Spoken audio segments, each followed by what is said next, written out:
This free step-by-step video comes to you directly from Haynes. You can complete more than 200 jobs on this vehicle when you purchase the complete Haynes online manual at haynes.com. Place chocks each side of the front wheel diagonally opposite to the wheel being removed. Prise the plastic covers from the wheel bolts where applicable. Using the special anti-theft wheel bolt adapter where necessary, slacken each of the wheel bolts half a turn. Position the jack head under the reinforced section of the floor seam, indicated by a triangle in the sill. Don't jack under the sill flange.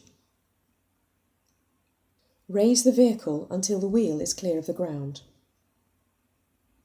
Support the vehicle with an axle stand under the floor seam.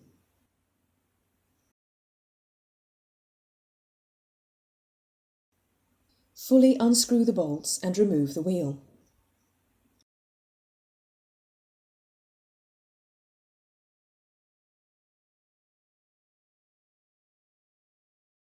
Clean away any dirt, then apply a thin smear of anti-seize grease to the hub collar.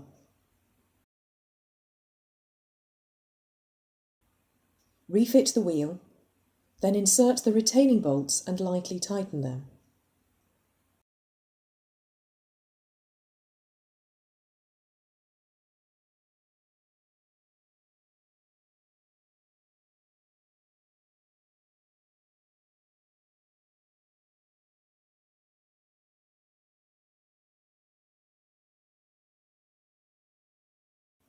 Remove the axle stand and lower the vehicle to the ground.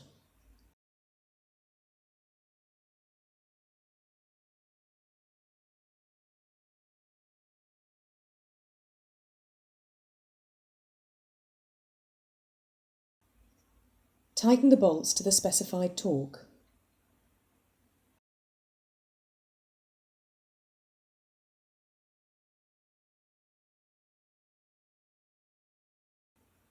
Press the plastic caps into place over the wheel bolts. Remove the wheel chocks.